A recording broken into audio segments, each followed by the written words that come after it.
Partai politik mulai tancap gas menyusun strategi meski belum semua koalisi mendeklarasikan pasangan bakal capres dan cawapresnya. Meski belum mengumumkan bakal cawapres, PDIP sudah membentuk tim pemenangan. Apakah pengumuman cawapres Ganjar sudah dekat? Kita akan bahas usai tayangan berikut. Koalisi parpol pengusung Ganjar Pranowo makin merapatkan barisan. 4 ketua umum parpol menggelar rapat konsolidasi pemenangan Ganjar Pranowo di kantor DPP PDI Perjuangan kemarin. Sekjen PDI Perjuangan Hasto Kristianto menyebut para ketum parpol koalisi sepakat membentuk tim pemenangan nasional dan menetapkan Ketua Umum Kamar Dagang dan Industri Kadin Indonesia Arsyad Rashid sebagai ketua. Sementara mantan Panglima TNI Jenderal Andika Perkasa disebut menjadi salah satu wakil. Ya, penunjukan dari Pak Arsyad Rashid tadi kan dilakukan ya dengan melihat bagaimana karakter dari Pak Ganjar Pranowo, target-target pemenangan, kemudian kita lihat track record-nya, sehingga semua sepakat suara bulat tadi untuk Pak Arsyad Rashid sebagaimana disampaikan Pak Haritanu sebagai ketua tim pemenangan nasional.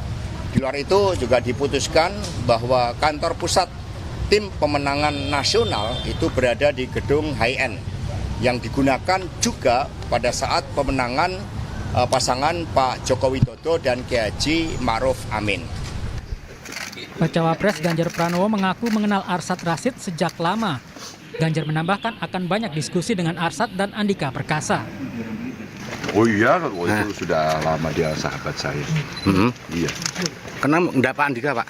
Hah? Wakilnya Pak Andika. Kenapa? Wakilnya Pak Andika. Oh, makanya masih banyak yang harus didiskusikan dan diobrolkan. Soal bacawa pres Ganjar Pranowo, Hasto Kristianto menyebut akan segera dipastikan setelah Ganjar mengakhiri tugasnya sebagai Gubernur Jawa Tengah. Itu kapan akan dilakukan, dan itu tadi baru dibahas beberapa gagasan, mengingat Pak Ganjar ini kan baru menyelesaikan tugasnya sebagai Gubernur tanggal 5 September besok. Dan kemudian dengan penuh optimisme mendapatkan penugasan sehingga akan berkonsentrasi penuh, sehingga hal terkait dengan siapa yang akan mendampingi Pak Ganjar Pranowo tentu nanti akan ada pembahasan lebih lanjut untuk menentukan momentumnya dan siapa. Salah satu nama yang digadang-gadang menjadi pendamping Ganjar adalah Menparekraf sekaligus Ketua Bapilu P3 Sandiaga Uno. Ketua DPP P3 Ahmad Baidowi yakin baca pres yang dipasangkan dengan Sandiaga akan mendapat perolehan suara yang baik. Dengan kelebihan-kelebihan yang dimiliki oleh Pak Sandiaga Uno, kami optimistis bahwa Pak Sandiaga Uno nanti yang bisa terpilih mendampingi Pak Ganjar. Kalau berarti peluang Ganjar Sandi itu besar ya Pak di sini? Ya, kalau dari versi P3 sangat besar, karena berdasarkan hasil survei yang tadi sama kekuatan-kekuatan yang saya ulas tadi. Gitu. Apakah nanti Sandi yang akan dipilih? Ya mudah-mudahan. Saat ini Ganjar Pranowo diusung oleh PDI Perjuangan, P3, Perindo, dan Partai Hanura. Di pemilu 2019, keempat parpol meraih suara sah nasional lebih dari 39 juta suara atau 27,46%. Sementara baca pres Prabowo Subianto didukung Gerindra, PAN, dan Golkar, serta Partai Bulan Bintang. Pada pemilu lalu, mereka meraih suara sah nasional lebih dari 45 juta suara atau 32,51%. Sedangkan baca pres Anies Baswedan diusung Nasdem, PKB, dan PKS. Ketiganya meraih suara sah nasional lebih dari 37 juta suara atau 26,95%. Parpol pendukung Ganjar sudah ancang-ancang untuk kokohkan fondasi koalisi demi memenangkan Ganjar Pranowo di Pilpres 2024. Tim Liputan Kompas TV. 4 ketua umum parpol koalisi pendukung Ganjar Pranowo menunjuk Ketua Kadin Arsyad Rashid dan Andika Perkasa memimpin tim pemenangan Ganjar di Pilpres 2024. Seperti apa kerja dari tim pemenangan ini dan apakah pembentukan tim ini makin memperjelas siapa sosok yang akan jadi pendamping Ganjar? Kita akan bahas bersama Wasekjen PDI Perjuangan Eriko Sotarduga. Bang Eriko, selamat malam. Selamat malam, Assalamualaikum. Waalaikumsalam. Kita juga akan sapa Direktur Eksekutif Carta Politika Yunarto Wijaya. Mas Toto, selamat malam. Selamat malam, Livi, Bang Eriko. Saya ke Bang Eriko dulu ya, Mas Toto ya. Bang Eriko, jadi ada Arsyad Rashid, ada Andika Perkasa, satu backgroundnya bisnis, satu backgroundnya mantan Panglima, jadi ketua pemenangan. Emang rekam jejaknya kalau kita bicara dari background mereka, tapi cawapresnya belum ada, sudah bentuk tim pemenangan, artinya bentar lagi deklarasi ya? Begini, Mbak Livi, ya kalau mau dikatakan sebentar lagi deklarasi kan boleh-boleh saja, ini kan namanya apa? Namanya menduga-duga, namanya prediksi kan boleh juga Mbak Livi. Tidak ada yang salah dalam hal ini. Nah, kenapa kemarin itu dibentuk yang namanya tim pemenangan nasional yang diketuai oleh Mas Arsyad Rashid? Itu sebenarnya kalau dilihat secara jelas, tadi sudah Mbak Livi sampaikan, begitu juga dari Kompas TV, hitung-hitungan daripada persentase suara. Tapi kalau boleh saya di sini mau merewind ulang situasinya sesuai dengan katakan hasil survei dari Kompas, dari SMRC yang terakhir, begitu juga saya rasa Mas Toto juga sependapat bahwa keempat partai yang bekerja sama ini kurang lebih dari hasil survei itu sudah lebih dari sepertiga, kurang lebih 35%. Nah kalau kita lihat Mbak Livi, dari kurang lebih 35% ini, apakah itu sudah cukup untuk memenuhi syarat untuk menang? Tentu belum. Masih memerlukan katakanlah kurang lebih 16-17% lagi. Nah ini yang diharapkan, di mana ketuanya ini adalah Mas Arsyad Rashid, begitu juga didampingi dengan Mas Andika, dan pasti nanti ada wakil-wakil ketua yang lain dan juga pembidangannya. Fokusnya adalah untuk ke sana. Bagaimana merangkul suara-suara yang masih ada, yang peluangnya masih besar berdasarkan hasil-hasil survei itu. Itu yang sebenarnya mau disasar. Dan kalau kita paham sebenarnya track recordnya dari Mas Arsyad Rashid ini, beliau adalah seorang ketua umum Kadin, seorang yang berpengalaman dalam usaha, mempunyai network yang baik.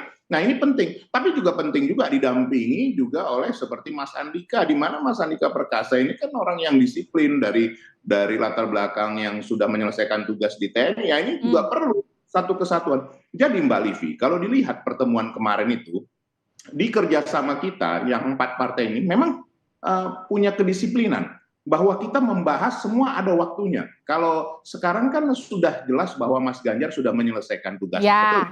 Nah, kemarin itu memastikan siapa ketua tim pemenangannya, kemudian langkah-langkah apa berikutnya ini. Ini kan sekarang Mas Ganjar sudah menjadi manusia yang bebas, sudah betul-betul bisa melakukan segala kegiatan tanpa batas lagi. Oke, izin saya potong Bang Eriko. Kalau soal baca wapres kan Mas Hasto sebelumnya sempat menyebut yang jelas setelah Ganjar lengser dari Gubernur Jateng. Hari ini kan udah selesai tuh, sudah dilantik gubernur baru, tim pemenangan sudah dibentuk. Artinya bentar lagi, kurang dari seminggu dong deklarasi ya? Nah, kalau saya jawab seperti itu nanti ini semua sudah menunggu-nunggu, bisa tidak. Kan waktunya nggak apa-apa, saya belum nanya siapa loh. Saya masih nanya waktu loh, saya belum nanya siapa. Pasti ada tanda-tandanya Mbak Livi, itu sudah jelas. Kalau kita kemarin melihat juga dari Ibu Ketua Umum bagaimana memutuskan pada tanggal 21 April di hari Kartini, hari yang penuh kemenangan di mana umat muslim sudah yang dari Muhammadiyah sudah merayakan hari kemenangan, dan dari NU yang besoknya akan merayakan hari kemenangan, ini kan tanda-tanda itu sudah terlihat. Tetapi beginilah, kita kembali kepada tadi yang saya sampaikan di awal, bahwa yang paling penting adalah kesulitan kita di kerjasama 4 partai ini.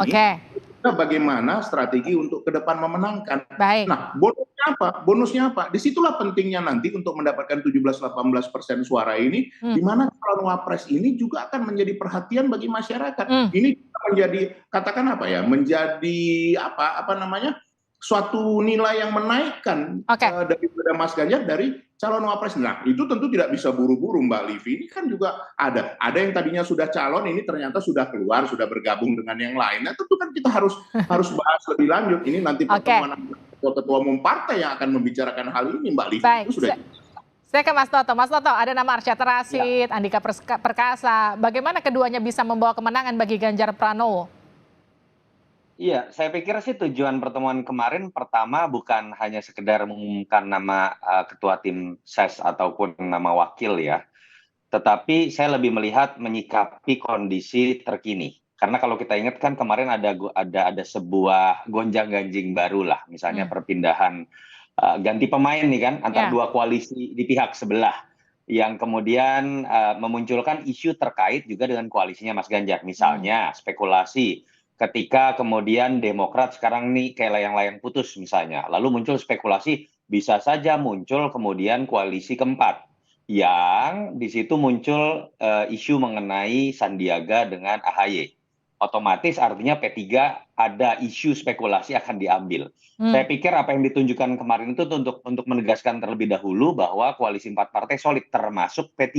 Karena kemudian akhirnya muncullah statement dari P3 bahwa P3 tetap ada di dalam barisan koalisi Mas Ganjar. Bahkan kalimat itu sudah keluar dari Mas Sandi, sehingga minimal akan membantah spekulasi mengenai munculnya koalisi keempat. Yang kedua, kalau dari sisi timing juga kita lihat kan sehari sebelum Mas Ganjar hari ini nih ya resmi sudah tidak lagi menjabat sebagai gubernur Jawa Tengah, artinya setelah ini pengen tancap gas. Itu yang kemudian disimbolisasikan dengan tanda kutip mengumumkan nama dari ketua tim ses dan wakil ketua tim ses yang mengindikasikan bahwa memang setelah Mas Ganjar, istilah Bang Eriko tadi, menjadi manusia bebas, kemudian akan tancap gas. Dan bukan tidak mungkin muncul spekulasi bahwa ada pembicaraan lebih lanjut bahwa harus ada mulai mengkerucut mengenai nama-nama yang akan muncul sebagai cawapres, suka atau tidak dalam konstelasi yang terkini, apalagi setelah kemudian Mas Anies dengan Caimin sudah mendeklarasikan dirinya ya, pertarungan cenderung bisa dikatakan makin merata. Karena kalau kita lihat misalnya basis suara PKB yang selama ini menopang suara Pak Prabowo di Jawa Timur, cenderung mungkin bisa diambil oleh Mas Anies. Cenderung pertarungan akan lebih merata, dan pada saat pertarungan lebih ketat, yang namanya cawapres itu tidak lagi menjadi pajangan dalam konteks kampanye, dia bisa menjadi faktor determinan juga untuk menentukan kemenangan. Saya sepakat tentang itu. Dan siapa yang kemudian sosok yang paling cocok mendampingi Ganjar? Ya, kalau kita lihat dari nama-nama yang muncul, dan saya mau berspekulasi ya terkait dengan konstelasi terakhir, paling tidak ada 4 nama yang saya pikir bisa masih masuk dalam radar dari koalisi Ganjar. Ada 2 yang berlatar belakang ekonomi, tanda kutip, kalau berbicara mengenai simbol-simbol tantangan ke depan mengenai ekonomi dari Pak Jokowi. Di situ ada Erick Thohir, ada Sandiaga Uno, apalagi Sandiaga Uno bagian dari koalisi Mas Ganjar dengan P3-nya. Tapi bisa juga muncul nama seperti Ridwan Kamil yang bisa menjadi variabel komplementer dalam konteks melengkapi kekuatan Mas Ganjar yang tidak terlalu kuat di Jawa Barat. Bisa juga muncul nama seperti Pak Mahfud MD yang kita tahu dalam survei-survei juga namanya cukup baik ya. Jadi kalau saya coba lihat ada 4 nama itu yang mungkin masuk dalam radar dan menjadi logis dalam hitung-hitungan kalkulasi elektoral. Tapi bukan tidak mungkin loh muncul nama-nama yang kita tahu mumpuni simbol representasi keberlanjutan Pak Jokowi, misal Sri Mulyani Indrawati, misal juga Pak Basuki Hadi Mulyono. Jadi menurut saya masih sangat mungkin muncul berbagai macam nama, dan apakah akan dalam waktu dekat? Hitungan saya seharusnya kalau pertarungannya ketat, kartu as jangan dibuka terlalu cepat, karena lawan akan dengan mudah bisa membaca permainan. Jadi terkaan saya akan ada upaya saling mengintip antara koalisi Prabowo dengan koalisi Ganjar. Berbeda situasi psikologisnya dengan koalisi Mas Anies yang ada dalam kondisi survive. Ketika harus survive, yang dilakukan adalah mencawapreskan dalam waktu cepat. Wait, jangan buka kartu as dalam waktu cepat. Ketika Mas Toto ngomong gitu, Bang Eriko langsung ngangguk. Itu artinya berarti memang belum mau cepat-cepat. Gitu ya Bang Eriko ya. Saya merhatiin ekspresinya Bang Eriko dari sini. Saya nggak bisa pungkiri Mbak Livi bahwa antara Mbak Livi, saya dengan Mas Toto itu seperti 3 serangkai ya. Artinya tiga menjadi satunya memang benar, artinya tidak ada juga gunanya bagi katakanlah poros PDI Perjuangan, Perindo, P3, Hanura untuk terburu-buru. Apa yang harus diburu-buru? Karena dalam hal ini analisanya juga bisa lebih matang, lebih mapan, karena keempat partai ini tidak menginikan egonya. Ini yang sudah tadi sudah disampaikan oleh Mas Toto juga bahwa perlu sekali ini kombinasi yang pas. Karena kenapa? Masyarakat ini melihat, apakah calon wakil presiden ini cocok? Nanti kalau calon wakil presidennya lebih mendominasi bagaimana? Kan ini kan harus duit tunggal, harus yang sama-sama sinergi, tetapi juga saling mengisi. Apa yang tidak ada di Mas Ganjar, ada di pribadi yang calon wakil presiden ini. Kemudian apa? Tapi dia juga tidak boleh menjadi mendominasi, karena apapun presiden yang akan menjadi di depan. Tetapi bagaimana backup ini? Ini penting sekali, ini yang mau dilihat masyarakat. Dan tidak bisa kita pungkiri juga, bisa saja ini seperti yang disampaikan Mas Toto tadi, bisa saja ini sebagai gambaran penerus-penerus ke depan ini, atau katakanlah yang nanti akan meneruskan ke depan yang mensinkronkan lagi antara Mas Ganjar dan juga penerusnya. Jadi saling mengisi, menunggu atau mencari yang saling mengisi atau menunggu geng sebelah deklarasi kira-kira siapa paslonnya. Nah, kalau itu juga Mbak Livi nggak salah juga, betul tadi. Oh, kan begitu. Jadi tidak ada di sini hal yang kita mau terburu-buru dalam hal ini. Dan saya punya satu keyakinan bahwa ini nanti akan pada waktu timing yang pas. Memang kalau dilihat jarang, boleh dikatakan tidak pernah PDI Perjuangan bersama kerjasamanya itu sangat buru-buru menentukannya atau katakan lebih dahulu menjelang akhir. Tapi ya sekali lagi kita lihatlah ke depan ini. Baik, terima kasih Bang Eriko. Satu game changer baru loh. Mungkin Livi yang menarik adalah ada satu partai yang saat ini sangat mungkin bisa masuk juga gitu dalam barisan koalisi PDI Perjuangan. Itu kan juga bisa menjadi game changer tersendiri. Nah, iya, karena itu sebenarnya lagi ditungguin. Mbak Livi, Mas Toto sudah melihat bahwa kita ada variasi-variasi birunya, Mas Toto. Oh iya memang. Kan kalau yang sebelah ini, yang sebelah sudah bikin tweet, itu sebetulnya katanya tembok Berlin sudah mulai runtuh. Nah.